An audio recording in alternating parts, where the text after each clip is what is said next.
저는 방금 소개해 주신 것처럼 가천대학교 방재학교실에 지금 재직 중인 허유진이라고 하고요. 지금 한의디지털융합센터에 소속되어 있는 과제 중에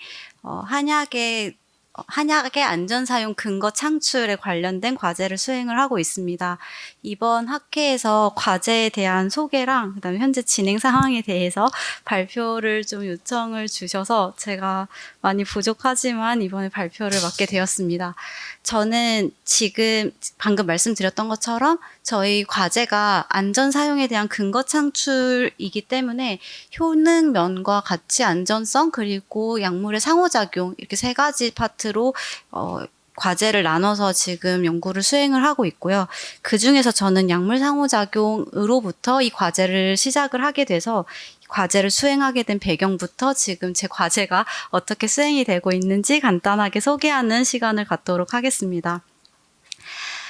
우선 여러분들도 다 아시겠지만 한국은 지금 의료 시스템이 이원화가 되어 있어서 양약과 한약을 동시에 복용을 하고 있는 국민들이 많습니다. 실제로 양한방 협진 이용에 대한 의사를 물어봤을 때 90% 정도가 협진에 대해서 긍정적으로 생각을 하고 있고 이에 대한 효과도 긍정적일 것으로 기대를 하고 있는데요. 그거에 비해서 어떠한 안전성에 대한 부분들의 근거가 사실은 많이 연구가 되어 있음에도 불구하고 데이터 제공에 대한 문제도 있을 수 있고 그리고 임상 연구라든지 지금 보이는 것처럼 동물 실험의 결과라든지 긍정적으로 있는 것들이 홍보가 되지 않거나 아니면 어떤 임의의 기준으로 평가가 되는 부분이 있어서 이거에 대해서 좀 의구심을 갖거나 아니면은 제대로 파악이 되지 않는 한계점을 가지고 있습니다.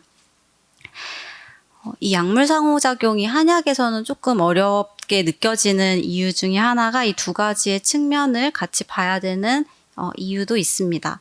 하나가 이제 양력학 그리고 하나 약동학 두 가지에 대한 측면을 같이 보게 되는데요.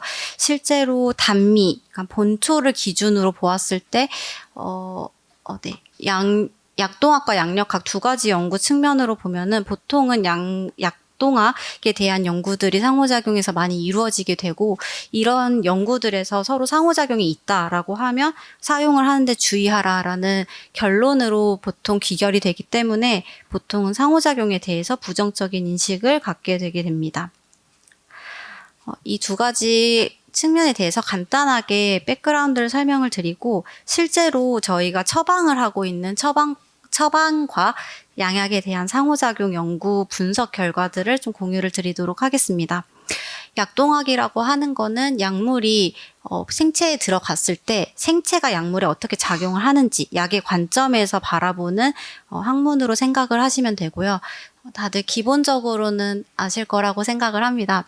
간단하게만 말씀을 드리면 약이 처음에 들어갔을 때 생체 내에 흡수가 되어야지 작용을 할 수가 있게 되고 그 흡수가 된 약물들은 전체 조직에 분포가 되고 그 다음에 대부분의 간에서 대사가 된 이후에 생체 외로 배설을 하게 됩니다. 이 약물이 어느 정도로 흡수가 되고 그다음에 조직에서 어떤 조직에 얼만큼 분포를 하는지 그리고 어떻게 대사가 되는지 마지막으로 배출이 되는 시간이 어떤지에 따라서 이 약동학이라는 연구는 약의 관점에서 보긴 하지만 결국에 생체의 약이 얼만큼 작용을 할 수 있는지에 대한 가능성을 시사를 하기 때문에 약물의 복용 기간이라든지 용량을 설정을 하는데 주되게 또 이제 저희가 고려를 해야 되는 요소로 좀 보여지게 되고요. 하지만 실질적으로 약이 저희가 먹는 이유 중에 하나는 약의 약효를 기대를 하기 때문에 복용을 하게 됩니다. 해당 관련해서 연구를 하는 거를 저희가 보통 양력학이라고 표현을 하게 되고 양력학에서 가장 주되게 보는 거는 실제로 약물이 생체 내에 들어왔을 때 어떤 리셉터에 작용을 하게 돼서 최종적으로는 프로테인이나 대사체의 변화를 유도를 하고 생체에서 어떤 작용을 하고 있는지에 대한 부분들을 확인을 하는 이제 연구 분야가 되겠고요.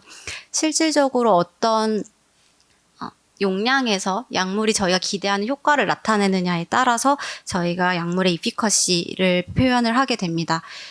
그냥 상식적으로 생각을 했을 때 저용량에서 많은 효과를 보이는 것이 좋은 약이다라고 보여질 수가 있고 많은 용량을 투여를 할수록 독성의 유도가 독성 유도 가능성이 높기 때문에 이런 부분들을 같이 고려를 해서 저희가 최적 용량을 설정을 하는 데에도 주되게 작용을 하게 됩니다.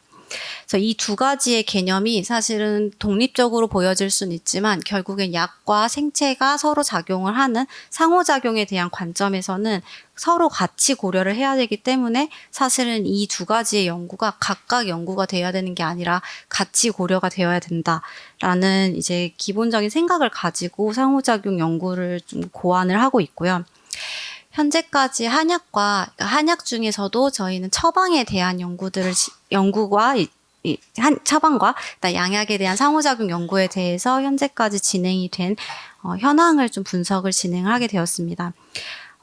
이 부분에서 처방 같은 경우에는 지금 보험 제재로 허가가 된 56처방을 기준으로 진행을 하였고, 그다음에 한국어와 중국어, 일본어로 이제 발음이 되는 형태의 검색식을 사용을 해서 총 2011개의 논문들 중에서 최종적으로 27개의 논문을 저희가 분석을 하게 되었습니다.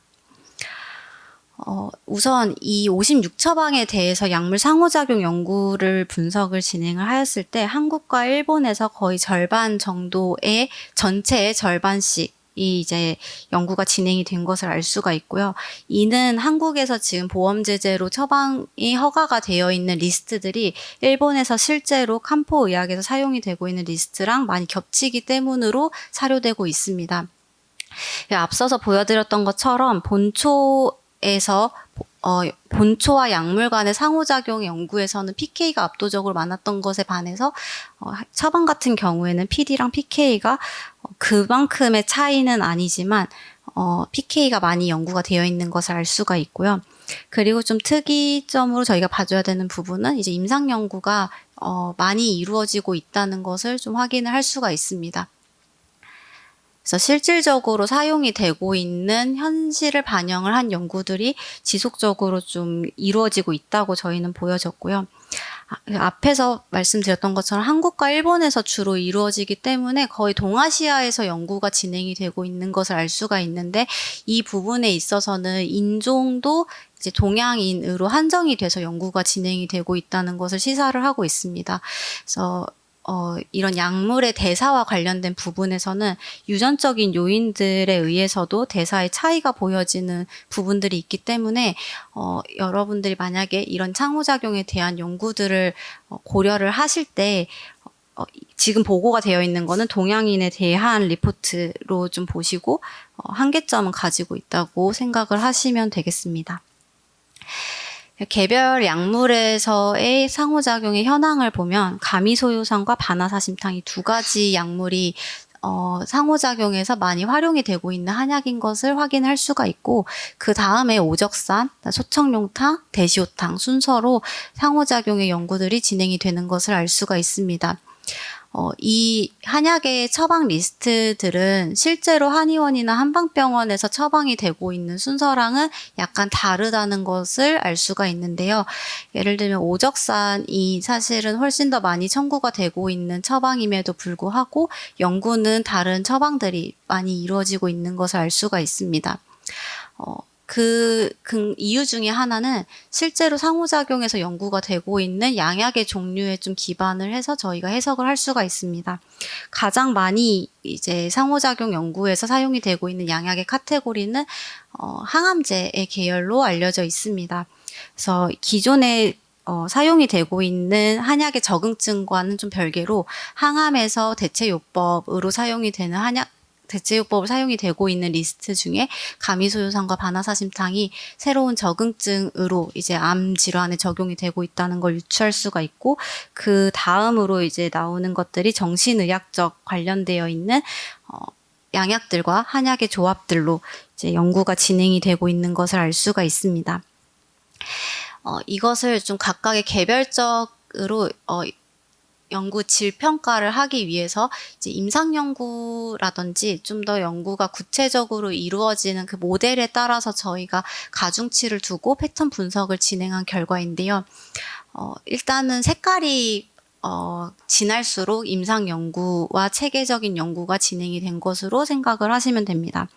그래서 항암제와의 병용 연구들은 임상 연구들이 주되게 이루어져 있고, 특히 반화사심탄과 항암제의 연구 같은 경우에는 근거 중심 의학 기준으로는 높은 근거 수준을 가지는 연구들이 많이 리포트가 되어 있는 것을 알 수가 있습니다.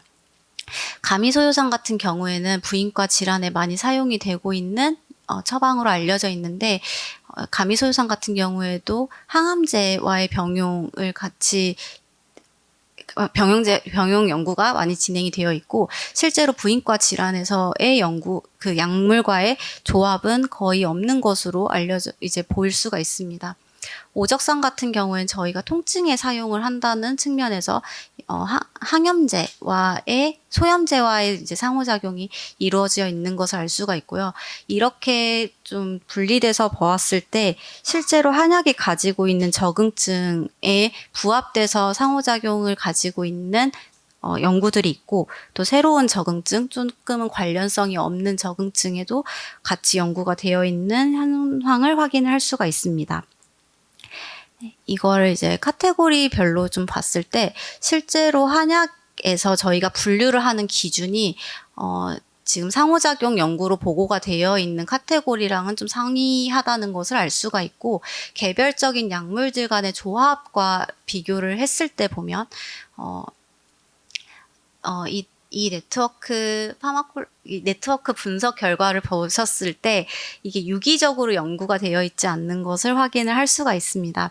실제로 이제 한약과 양약의 조합을 비교를 해 보았을 때 같은 약물들 기준으로 비교를 한다기보다는 각각의 독립적인 연구들로 이루어지는 것을 알 수가 있고, 방금 앞에서 봤던 것처럼 반화사심탕과 가미소요산 같은 경우에는 많은 연구들이 이루어져 있는데, 반화사심탕은 항암제 위주로 진행이 된 반면에 가미소요산은 항암제와 이제 정신학적인 이제 항불안제와 같이 연구가 이루어져 있는 것을 알 수가 있고요. 그리고 소청룡탕 같은 경우에는 항히스타민제와 같은 상호작용, 서로 이제 적응증이 겹치는 약물들 간의 상호작용 연구가 이루어져 있는 것도 볼 수가 있습니다. 그렇지만 양약 기준으로 봤을 때는 이런 항불안제라든지 아니면 아세트아미노펜과 같이 이렇게 중복이 되어 있는 이런 그룹들이 서로 이제 많지 않는 것을 통해서 이 거리적인 면에서 보았을 때 스코어링이 낮은 이제 이런 부분들에 대한 간극을 좀 좁혀가는 게 이 연구에서의 또 필요성을 저희가 여기서 확인을 할 수가 있었고요. 실제로 양약에서도 니피데핀과 같은 고혈압제 이제 사용량이 많음에도 불구하고 이 항고혈압제랑 한약에 관한 상호작용의 안전 근거에 대한 연구들이 보고가 많이 되어 있지 않는 것도 확인을 할 수가 있었습니다. 그래서 실질적으로 이러한 연구들이 임상에서 적용을 하기에는 좀 한계가 있다는 부분들을 이 분석을 통해서 알 수가 있었고요. 실제로 진행이 된 연구 현황을 보더라도 이 약동학 측면과 양력학 측면에서 저희가 확인을 할 수 있는 지표들이 예를 들면 약동학 같은 경우에도 전체의 지표들을 다 같이 평가를 한 연구들보다 일부 지표들만 확인을 한 연구들이 많아서 지금 수행을 하지 않는 부분들이 지금 다 퀘스천으로 남아있는 상황입니다. 그래서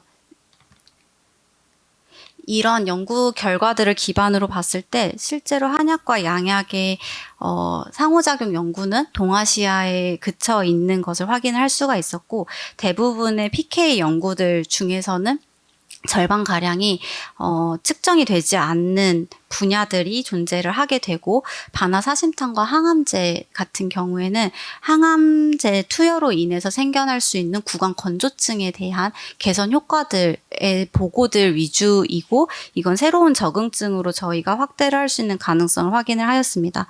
그렇지만 PK랑 PD를 그러니까 약동학과 양력학 측면을 동시에 바라보고 연구를 한 부분들은 이제 한계가 있었고, 이런 부분들이 이제 저희가 해당 과제를 수행을 통해서 해결을 해야 되는 부분이라고 생각을 합니다. 지금은 제가 약물 상호작용에 대한 연구로만 말씀은 드렸지만 유효성 부분이나 안전성 부분에서도 크게 다르지 않습니다. 실제로 한의원이나 한방병원에서 사용이 되고 있는 적응증과 연구에서 이제 보고가 되는 적응증이 좀 간극이 있고 그런 근거들이 서로 다르게 추측이 되고 있어서 한의원에서 실제로 환자들이 이 약을 같이 사용을 했을 때 문제가 없는지를 물어봤을 때 의사들이 모호하게 대답을 할 수밖에 없게 되고 또 이런 처방을 내가 증상이 심해질 때 얼만큼 더 용량을 조정할 수 있는지에 대한 가이드도 마찬가지로 의사들이 추측을 통해서 제공을 할 수밖에 없는 한계가 있습니다. 그래서 이런 부분에 대해서 보완을 할 수 있게끔 지금 연구를 수행을 하고 있고요. 저희가 지금 수행을 하고 있는 연구는 그러니까 한약 보험제제에 들어가 있는 56처방 대상으로 진행을 하고 있습니다. 실제로 한약이 계속 제도화에 들어가게 되면서 보험 수가로서 인정을 받기 위한 그런 근거 자료들을 지금 모으고 있는 걸로 알고 있는데요. 처약 시범 사업 등과 같은 사업 등이 거기에 해당이 된다고 생각을 합니다.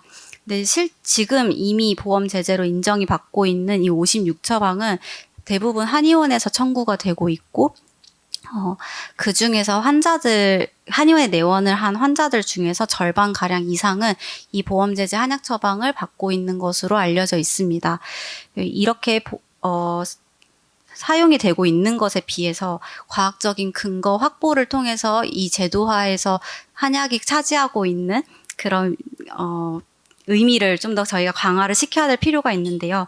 실제로 사용을 하고 있는 환자들에서 한약을 사용을 하는 데에 문제에 대한 이야기들 중에 안전성에 대한 문제 또는 치료 효과가 어느 정도가 되는지에 대한 홍보가 부족하다는 그런 내용들이 있습니다. 그래서 이런 부분들을 이제 저희가 캐치를 해서 지금 연구에 반영을 하고 있고요.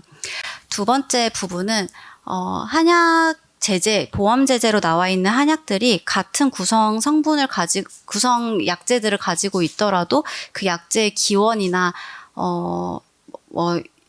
그런 그 기원이나 아니면 산지에 따라서 성분 함량의 차이가 최대 7배가 난다는 한계점을 또 가지고 있습니다. 그래서 이런 성분의 함량에 따라서 약효라든지 안전성에 대한 차이가 있다면 그런 가이드들도 함께 필요하고 그게 이제 한약의 표준화에서 또 기초 자료로도 활용이 될 수 있을 것이라고 생각을 하기 때문에 이런 연구들이 필요하다고 좀 생각을 하였고 저희는 지금 한방병원과 한의원, 요양병원에서 사용이 되고 있는 보험제제 한약들 중에 다빈도로 사용이 되고 있는 그 질환에서 다빈도로 또 사용이 되고 있는 한약들을 대상으로 안전성, 유효성, 약물 상호작용에 대한 평가를 진행을 하고 있습니다. 그래서 저희가 실제로 수행을 하고 있는 연구들도 있고요. 그리고 연구가 보고가 되어 있는 것들에 대해서 데이터베이스를 또 구축을 하는 파트가 크게 두 가지로 나뉘어져 있습니다. 그래서 지금 앞에서 말씀드렸던 필요성을 기반으로 이런 부분들에 대한 과학적인 근거, 특히 임상 연구로 다 같이 진행을 하기는 어렵기 때문에 기초 연구에서 셀 베이스와 애니멀 베이스로 지금 현재 연구를 진행 중에 있습니다. 네. 그래서 방금 말씀드렸던 것처럼 56처방 대상으로 스크리닝을 진행을 하였고 그 중에서 이제 메커니즘 연구를 일부 처방을 가지고 현재 진행 중에 있는데요. 기초적인 스크리닝 데이터들보다 이제 한 가지 예시로 보중익기탕을 들고 이제 발표를 마무리를 하고자 합니다. 보중익기탕은 한약에서 대표적인 이제 처방으로 알려져 있죠. 8가지 약재로 구성이 되어 있고 저희가 쉽게 생각하는 증상으로는 피로할 때, 지쳐 있을 때, 한의학적으로 말을 할 때는 중기하암에 의해서 기어 증상이 나타났을 때 저희가 기를 보하는 약재로 처방으로 이제 활용이 되고 있습니다. 근데 실질적으로 보중익기탕을 사용을 하고 있는 사례들은 다양한 데에 비해서 유효성 연구 같은 경우에는 항암 효과나 아니면 항암제 투여 이후의 부작용 개선에 대한 연구들 위주로 보고가 되어 있고, 안전성 연구 같은 경우에도 장기 복용에 대해서 이제 안전하다라는 근거가 있기는 하지만 랩 수준이고, 그리고 실제로 성분 분석이 되지 않는 보중익기탕을 가지고 진행을 했기 때문에 이 부분에 대한 보완 자료가 필요하다고 저희는 인지를 하고 연구를 진행을 하였습니다. 우선은 보중익기탕이 실제로 피로에 대한 개선 효과를 저희가 평가를 진행을 할 때 임상에서 적용을 하기에 좀 직관적인 모델을 선정을 하였습니다. 그래서 장기 운동, 과도한 운동을 유도를 한 피로 모델을 사용을 해서 실제 보중익기탕이 피로 개선에 대한 효과를 이제 정량적으로 측정을 하게 되었고, 그 기전으로는 근육에 있는 ER 스트레스에 관련된 인자들의 조절 기전으로 지금 현재 연구를 진행 중에 있고요. 제가 지금 데이터를 가지고 오지는 않았지만 저희가 사용한 보중익기탕은 이 표준화된 소재들을 활용을 해야 된다는 생각이 있어서 식약처에서 표준 물질을 가지고 실제로 그 각 성분에 대한 QC 데이터를 확보를 하고 동일 시료를 가지고 지금 연구를 진행을 하고 있습니다. 이 해당 유효성 평가는 현재 경희대 약학대학에 있는 오명수 교수님 연구실에서 진행을 하고 있고요. 그 다음에 이제 안전성 연구 관련해서는 유전독성을 지금 현재 진행을 하고 있습니다. 기본적으로 장기 복용이나 단회 복용에 대한 독성 평가들은 다양한 처방에서 이루어지고는 있지만 유전독성에 대한 연구들은 진행이 되어 있는 처방이 많지 않는 것을 저희가 확인을 하였고, 특히 GLP 시설 기반의 공인된 시설에서의 연구들은 현재 거의 이루어지지 않는 것으로 좀 확인을 하였습니다. 그래서 좀 의외로도 이제 보중익기탕도 연구가 되어 있지 않아서 저희가 실제로 연구를 수행을 하였고요. 이 연구 결과에서는 유전독성 관련한 지표에서는 모두 음성으로 나타나는 것을 확인을 하였습니다. 해당 연구는 지금 국가독성과학연구소의 부소장이신 박성훈 부소장님 연구실에서 진행을 하고 있습니다. 그리고 이제 보중익기탕이 실제로 이제 임상에서 적용을 할 때 약물 상호작용으로 어떤 적응례를 저희가 가질 수 있을까를 생각을 해보았을 때 가장 많이 사용이 되고 있는 OCT 계열 약물들 중에 타이레놀을 저희가 좀 생각을 해보았는데요. 근육통이 있거나 이제 감기 증상이 있을 때 보중익기탕과 타이레놀을 같이 먹어도 되는지에 대한 질문에 어떤 근거가 있으면 이제 그런 사례들을 기반으로 임상 연구라든지 가이드가 생겨날 수 있을 것이라고 생각을 했습니다. 그리고 타이레놀인 아세트아미노펜을 선택한 이유 중에 또 하나가 아세트아미노펜은 대사를 일으키면서 이제 몸 생체 내에서 대사가 되면서 독성 물질로 전환이 되기 때문에 이 PK랑 PD를 동시에 볼 수 있는 장점을 또 가지고 있습니다. 그래서 보중익기탕과 이제 아세트아미노펜을 같이 병용 처리를 진행을 했을 때 아세트아미노펜에 유도가 되는 간 독성을 보중익기탕이 개선을 할 수가 있고, 또 그 개선 정도를 저희가 컨비네이션 인덱스를 통해서 상호작용에 대한 정량적인 지표 평가를 진행을 하였을 때 시너지 효과의 형태로 저희가 좀 확인을 할 수가 있었고요. 그리고 이 대사에 관련되어 있는 CYP 효소에 대한 부분도 보중익기탕이 실제로 이제 발현도나 액티비티를 낮출 수 있는 것을 확인을 해서 향후에는 실제 PK 지표들을 같이 보고 동물 내에서의 용량 범위 설정 등에 대한 기초적인 가이드를 제공을 하고자 계획을 하고 있습니다. 지금 해당 과제는 경희대 약대에 있는 방금 말씀드렸던 오명숙 교수님과 그리고 국가독성과학연구소에 계시는 박성훈 부소장님과 같이 진행을 하고 있습니다.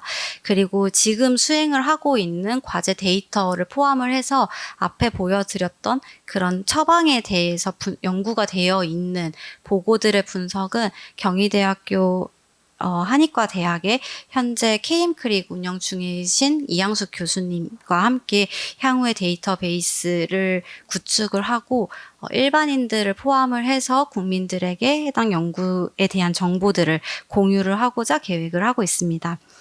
이 연구는 앞에서 말씀드렸던 것처럼 한의디지털융합센터 과제로 수행을 하고 있고요. 네, 발표를 들어주셔서 감사합니다.